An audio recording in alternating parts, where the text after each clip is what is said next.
So we're now being recorded, and we will make that recording available after today at the Center for Suicide Prevention website at www.suicideinfo.ca. So as well as this recording, there's the previous recording of the other webinar that we held, and there's also a schedule of upcoming webinars that are being held within this series. So all of the participants here today will be in listen-in only mode. So please ask questions or provide comments using the little chat box on the right-hand side of the screen, and you've already made great use of that. So questions will be answered by Dave at the Q&A at the end of the presentation, which will be around 4 o'clock. And because we wanted to keep the webinar short, oops. Okay. I can't advance the slides. Maybe you guys need to. Dave, can you advance the slides? No, we can't. Oh, that's interesting. There we go. Okay, now we're good. Thank you. Okay. Okay, All so right. I'll get you to flip. There we go. All right. So the information about our presenters and the content developers is on the slides, as well as our organizations. And so with all of this information, I'll hand it over to you, Dave. Okay, good, thanks. No, I am having trouble advancing. Okay, let's try it.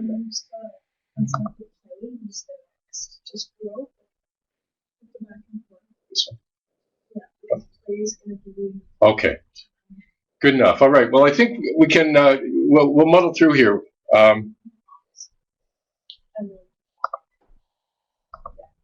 There we go. First thing I wanted to do, I wanted to express my thanks to all of you for being willing to spend some time with us. We're just working out a few technical glitches, but we're certainly ready to go now. And the first thing I wanted to do was for all of us to sort of calibrate our understanding a little bit before we get started on what exactly it is that we mean when we're talking about self-harm.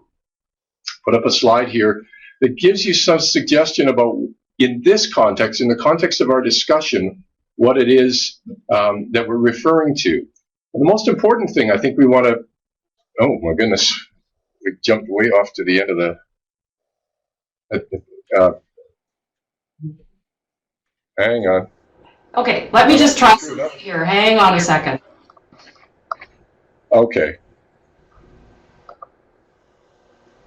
I'll keep talking. First of all, for those of you, thanks for your patience for spending time with us here.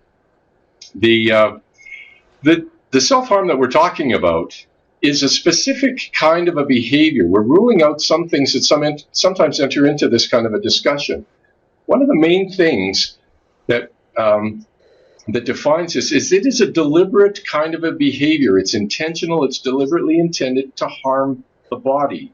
So things like, for example, anorexia, eating disorders, things like that, or excessive drug use, alcohol use, even though they often enter into this kind of discussion because it's a harmful behavior, there's no question there's an element of risk, but it's not deliberately intended to harm the body. That's not why people are doing those things. What we're talking about is a kind of behavior that's often repetitive. We seldom pay attention to it if it only happens once or twice. It would be things like cutting yourself, burning yourself. And one of the other operative things about it is that almost always it's not intended to be fatal. And that distinguishes it in many ways from suicidal behavior. I'll quickly put up some statistics about some of the kinds of behaviors that are most commonly used. Now, it is an active kind of a self-destruction.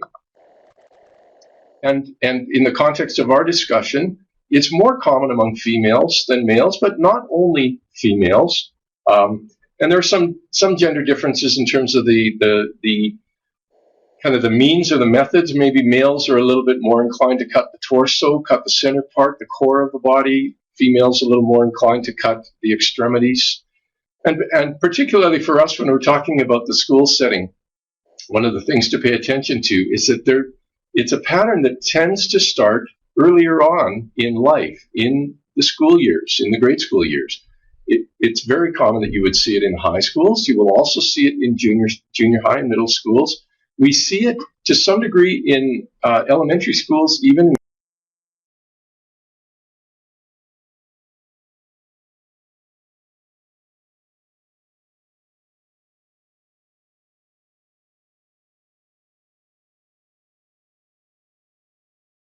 grade 6. All right, am I back now? Can you hear me? You are. Okay. You are. Sorry Sorry. about that. Something I said offended somebody and they shut me off, I guess. We do see it in the upper grades. It's pretty unusual to be seeing self-harm behavior grade 4, grade 3, younger, although we do sometimes see that. One of the things that we're going to talk about in just a minute is how it is that people get started into this kind of behavior, because it's kind of a head-shaking thing, the whole idea of cutting yourself. How does that even begin? First main point that I wanted to make about self-harm, because we're doing this in the context of a series of webinars that have to do with suicide, then is self-harm, does it belong in the same discussion as suicide? Is it the same thing? I've put up a matrix here that identifies a couple of different elements. We could say that any act of harm to the self has two elements to it. An intent to die. A person could have a high intent to die or a relatively low intent to die. And then there would be an outcome, or at least a prediction of what the outcome is going to be. So a person could end up dead, or a person could end up injured. Now, if a person has a high intent to die and ends up dead, in that upper left-hand box, that we would call a suicide. If a person had a relatively low intent to die, but still ends up dead, we would call that an accidental suicide. If a person has a high intent to die, but only ends up injured, that's the bottom left, then we call that an attempted suicide. And here comes the tough one. The person who has a relatively low intent to die and only ends up injured, that's the kind of cutting the wrists or cutting the body. Well, we would call that self-harm. There is another word that we would use for it, para-suicide. Para is a Greek prefix that means sort of like. So a paramedic is sort of like a medic, and a paralegal is sort of like a legal. And a para-suicide is sort of like a suicide, but it's not the same. A person has a relatively low intent to die. It's not at all unusual to hear that people who are cutting themselves would say, I cut because I was angry, I cut because I was frustrated, or because I was stressed, but I didn't want to die. It wasn't a suicide attempt.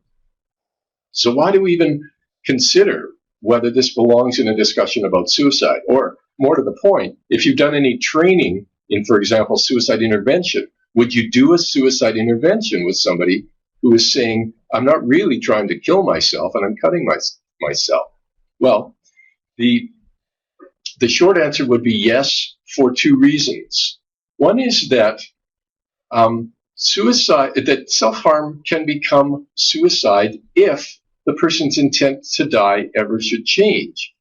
If it translates from low to high, that person has long ago demystified and rehearsed the act, and it's much easier to take an action against the self. The other thing is, if the person should miscalculate the lethality of what they're doing, they could end up dead by accident.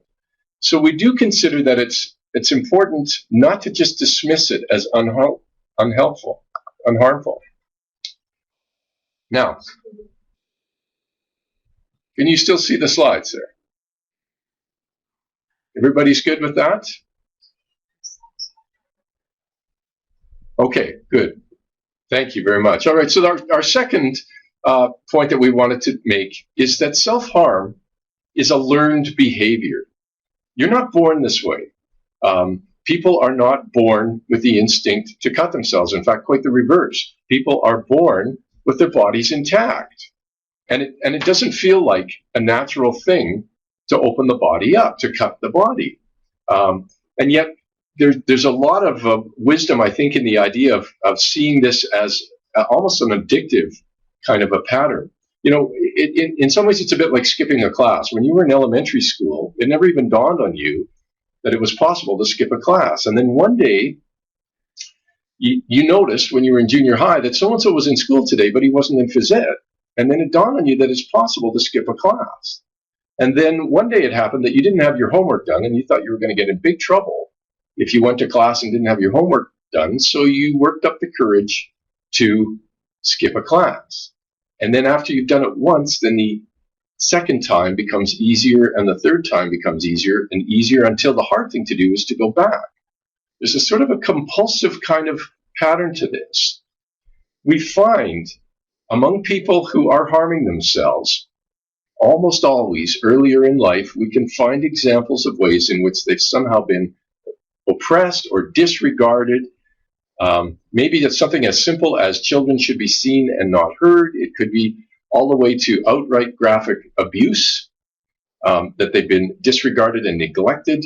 Basically, what's happened is that they have tried to make their needs known in legitimate, straightforward ways, and they weren't responded to. And so what ends up happening then is that they are left with no choice but to behave and depend on others to interpret their behavior and figure out what it means. So that leads us to the third fact. I was going to ask you, and I will ask you, just to take advantage of the chat box and just start typing in why it is that you think that people would harm themselves. Why would people cut themselves or burn themselves? In any kinds of examples of stories and that you've heard or people that you know, they're starting to come out. Keep an eye on those. There was some great research that came out of London, Ontario, where they interviewed people in a family clinic, people who had been cutting themselves, and asked them exactly that question: why did you cut yourself? And they came up with a list of over 200 different reasons people gave why they cut themselves. And what they decided was that all of those 200 can be boiled down to basically three different reasons or motives or purposes. The first one that I detailed on the slide is what we would call affect regulation. People cut themselves to make themselves feel better. There's this sort of a sense, it's almost like a primitive sort of a bloodletting, that people fill up with stress and frustration or anger, or a lot of uncomfortable emotion, and then it's like when the blood comes out, the stress comes out and the pressure comes out. Likewise, a second one is a motive of communication. People cut themselves in order to get other people to change the way that they respond to me. It's meant to deliver a message, to send a message to other people around me. That's a big part of this whole idea of I make my needs known through an indirect way and depend on people to interpret my behavior and react to it in a different way. And then the third way that people will, or the third reason, is relates to the first one in some ways, is one about control. There's a sense among a person, or for the person who is cutting herself or himself, that all kinds of big decisions that decide what my life looks like are getting made by other people, and I have no influence in it. There's a sense of powerlessness in life. And so there's this sort of this frustrated kind of sense of I can't be happy unless other people change. And that's an impractical way to live life. I can't control them, but this I can control. I can control cutting myself. That's something that I can manage. One of the ways, by the way, that we would separate whether that's what the role is does the person let the cuts be seen? The person who is cutting to feel better typically will try to hide the cuts, wear long sleeves or cover up the body. This might be the kid who won't go to phys ed class, won't wear the gym strip, won't go in the locker room, because he knows that if others become aware of his cutting, see the scars or the marks, that he'll be teased or shunned or somehow marginalized. Whereas if it's the second motive, one of communication, then it's important that the cuts be seen so that people can react to it. So that's one thing that we sometimes try to pay attention to. Do they let the cuts be seen?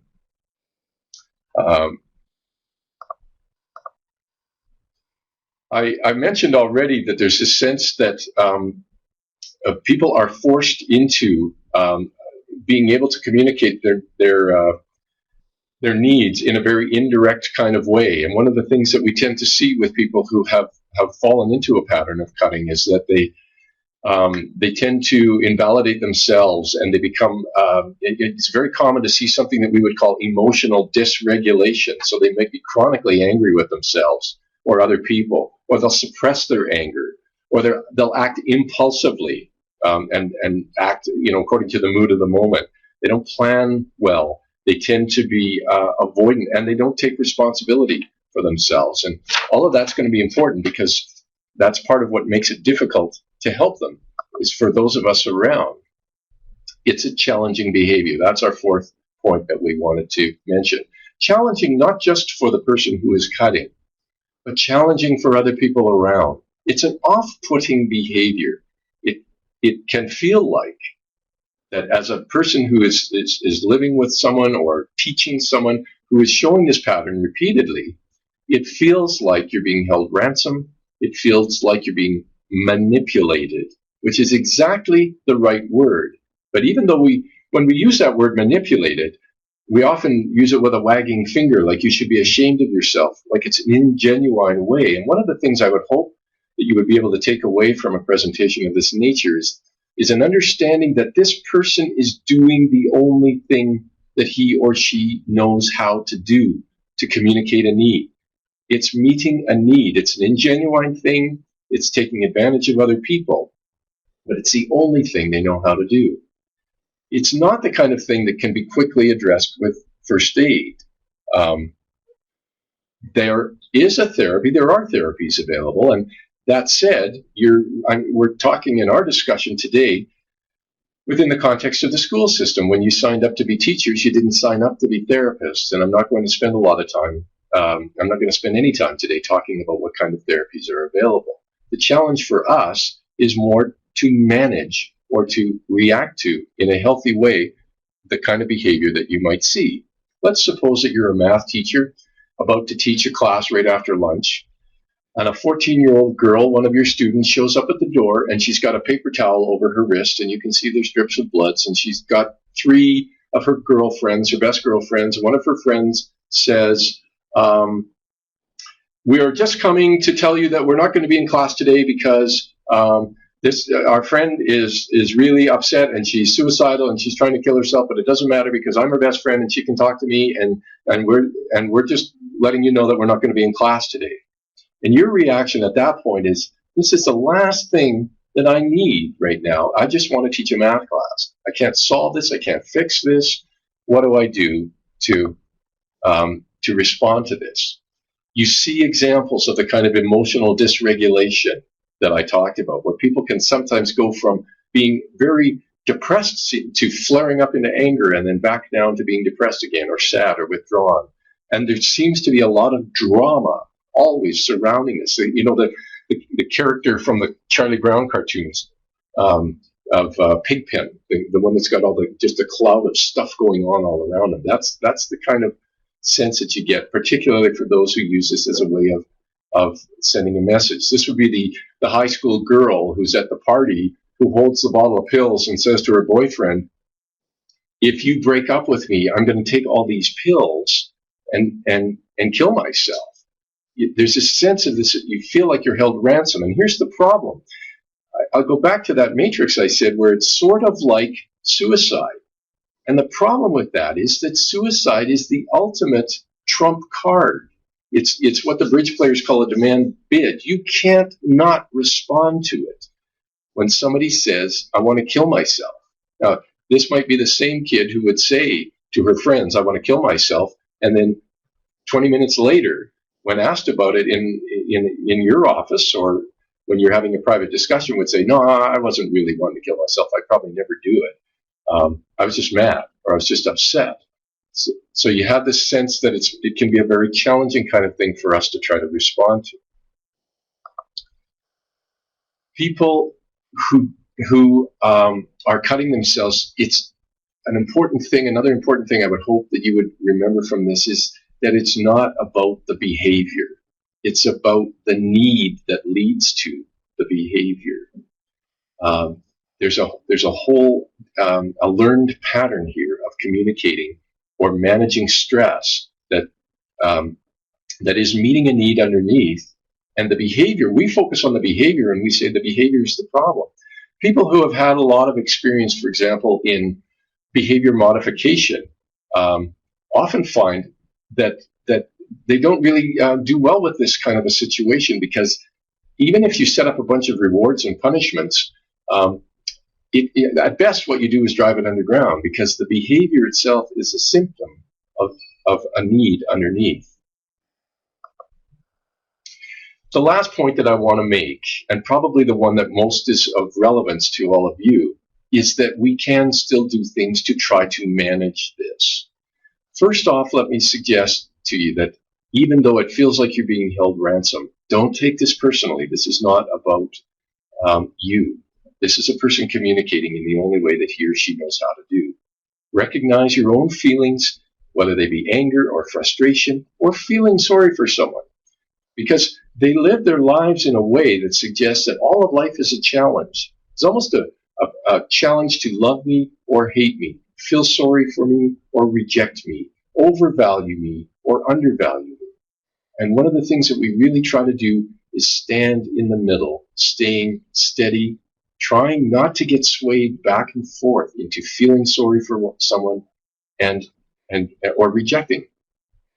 This might be the kid that you would go to, maybe you get they're involved with child welfare, you get a phone call from a social worker who says, we're going to have a case conference and we'd like you to come to it. And you go to the case conference and you walk in the room and there's 16 people sitting around the table, because they keep bringing in more and more people on the feel sorry for me and help me end. But that doesn't really matter, because they've left behind them a trail of people who are sick and tired and fed up and want nothing more to do with them. So we want to acknowledge the pain of the student. And a couple of things that we want to try not to do. First of all, we try not to avoid this. That girl that I said who came to your door when you were about to teach your math class, maybe at the end of the day you had to phone the parents and say, she cut herself today. And they say, oh yeah, well, she does that all the time. We just ignore it. It'll go away, or it doesn't bother her. She never does anything more. Ignoring the behavior doesn't really help. On the other hand, one of the things that we really don't want to do is over-concentrate on the behavior itself. I don't want to be asking a lot of questions like, what did you use to cut yourself? Where were you at the time? How deep did you cut? I don't want to focus too much on that. There's a quick sort of a first aid read to be done there. And that's all part of your regular sort of duty of care responsibilities anyway. But more, I want to get as quickly as I can to why. What's the need? And then we can maybe put something in place that will offer some support around that. We try not to be offended by it, even though, as I say, it's a bit of a repulsive kind of a behavior. Some of these I've already talked about, but let's get to the bottom, the one that says set limits.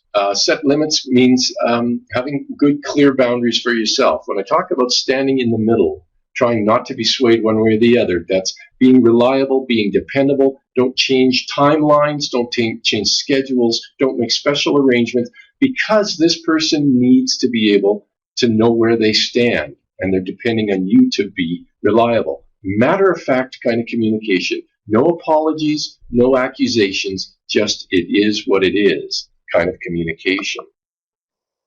Another thing that I've already kind of alluded to is how they tend to continue to bring more and more people in. One of the things that we would like to do is try to keep trimming the team. Identify one or two significant people in your school setting who can be the main go-to people when this kind of behavior continues to happen. And then we give them a lot of support, because it can be really tiring if it's happening a lot. It can be crazy-making kind of behavior. It can be very frustrating. We also want to divide and conquer when all the other friends are gathering around and all the sort of hysteria and response. We thank them for their help and we dismiss them. Best friends they can be supports to a point, but they're not very therapeutic in these kinds of situations. They tend to kind of magnify the whole thing. Whoops. I think I jumped over it. So one last slide for you. This whole idea of standing in the middle. Resist the temptation to apologize or accuse, to overvalue or undervalue. Staying steady and straight and strong in the middle. Now, I know I've mashed a lot of stuff in there. I hope you've been able to hear it. We've had a few technical glitches along the way. I'm happy to stick around and answer some questions. And just before all of you leave, I would let you know at least about that. Well, Patty's already mentioned that we're doing a series of webinars, all related to the topic of suicide. And the next one that we have in mind will be on January 8th at the same time slot. In the late afternoon, you have to register for it just as you did today. And we're going to talk about contagion, the whole idea of how one suicide might influence other suicides or self-harm behavior. So I'll leave you with that. Patty, and turn this back to you and to all of you who are participating. If you have to leave, thank you for coming. If not, if you've got some questions, just type them in the chat box and we'll see what we can do. Yeah, so I see there's one question here, Dave, asking about the example of the math teacher. What would you advise the math teacher to do? Good question. Okay, so let's play with that example a little bit more. So right away, the first challenge is to thank the friends and get rid of them. So thank them and tell them that they need to be in the class. If you already have a designated person in the school who can be a significant contact for the child who's cut herself, I would be trying to connect them up with them right away. There might be a very quick kind of just a quick glance to see whether there's a physical first aid challenge that needs to be done. Just how deep is this? It's very common, for example, that the cuts would be quite shallow.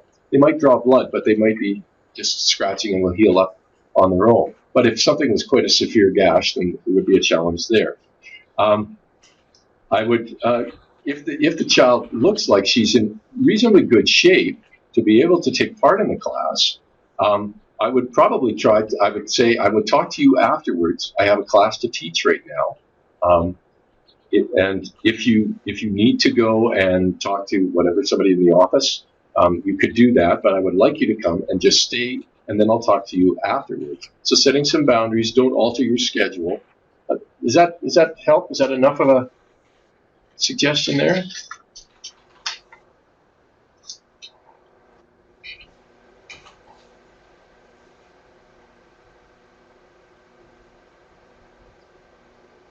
Yeah, I see a question here that says, is the PowerPoint available? Yes, it was recorded. Patty recorded it, so provided that works, it should be accessible to you. You should be able to get it online. Yeah, and I just posted that in the chat, the address for accessing both the recording of any of the webinars that we've had, but also where you can get some information about upcoming webinars. And if you want to join one of our lists for the announcement, then you can give me a shout and I will add you to our contact list for when we actually send out the registration information. Any other questions?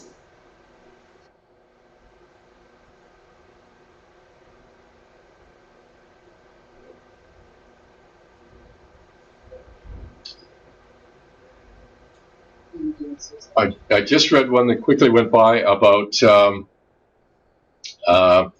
do you do a suicide intervention if you've got some training in suicide interventions, but a person is saying, I'm not really wanting to die. And the question was, could I clarify a little bit more about that?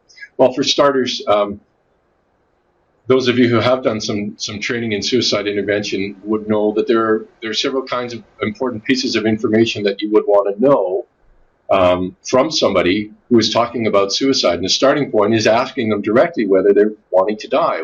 Are you thinking of killing yourself? Are you planning to kill yourself? A nice, clear kind of a question around that.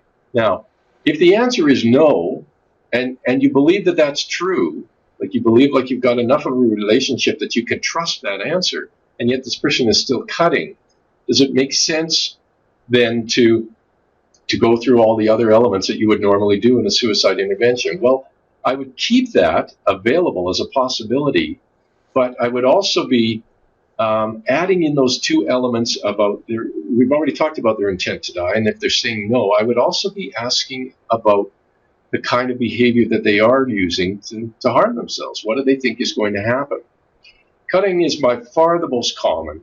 And to be honest, it's not very many people die by cutting themselves. It's actually a fairly small part of the pie graph of means or methods of suicide. It takes a long time for it to happen. There's a lot of chance to change your mind, a lot of chance to be rescued. And yet the amount of cutting that goes on is way, way higher than the amount of actual, intended suicides, dying by suicide. So we always are mindful that it's possible that it could become suicide, and we want to watch for those two elements. Does intent to die change, and does the lethality of the act change? But otherwise, I probably would not be going through all the different kinds of steps. It wouldn't make sense to do a suicide intervention with somebody who's not suicidal. I hope that helps.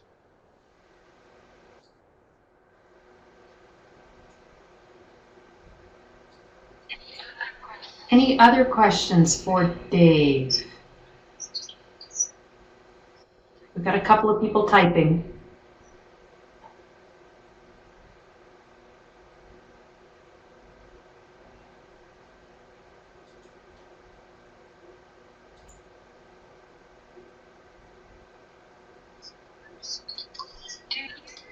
Do you know, Dave, if there are any protocols that people can use for templates for guiding school policies? The short answer is no. That doesn't mean that there aren't any. It just means that I don't know them. I'm more a clinical guy, and I'm not really a policy guy. And so don't go back to your schools and say Dave told us we can ignore the policy manual.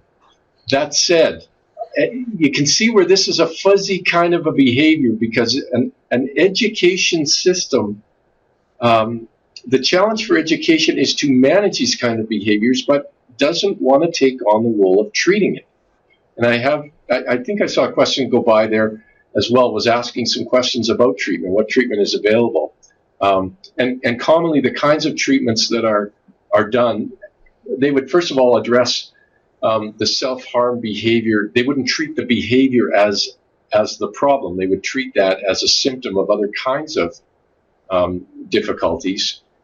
Some of the kinds of treatments that are most commonly used would be things like cognitive behavioral therapy or dialectical behavior therapy. You can Google those and look them up if you're not familiar with them. There's a pretty good marriage between self-harm behavior, understanding self-harm behavior, and addictions work. There's a sense that this is a compulsive kind of a behavior, that even after people have cut themselves, they look back on themselves and they feel like they failed, and they feel upset with themselves, but they almost can't stop themselves from doing it. But in terms of school policies now, and schools,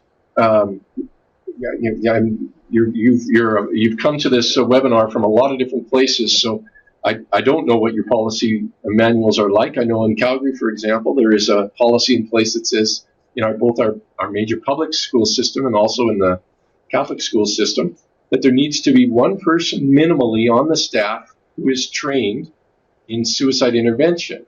I think that there would be room to expand that a little bit, to have somebody who has done a bit of training in this area. When I talk about having a go-to person on your staff, it's not like every frontline person needs to have actual intervention skills, every teacher, every cafeteria worker. But if it's well known that there are a couple of people who are able to work with these kinds of situations, that would be my recommendation. But as I say, I'm not good at making policy. I'm just a face-to-face clinical guy. Okay, so Dave, I think we're getting lots of thanks and things, so I think we'll take this opportunity to thank you and your colleagues at the Center for Suicide Prevention for a great presentation. I apologize again for some of our technical difficulties, but we're learning a little bit every time we do this. If you have further questions, then it would be best to contact the Center for Suicide Prevention directly. I will be forwarding a link out with some additional resources in the next few days armed with the recording. As we already said, we've set up a schedule on the Center for Suicide Prevention's website of upcoming webinars for the series in 2014. As Dave has already said, the next webinar will be coming up on January 8th, and I should be getting registration information sent out in the next week prior to school break. So thank you very much. And as always, we're interested in feedback and ideas, and we will send out a short survey to participants as well in the next little while. So thank you. Okay, we'll say goodbye. Goodbye.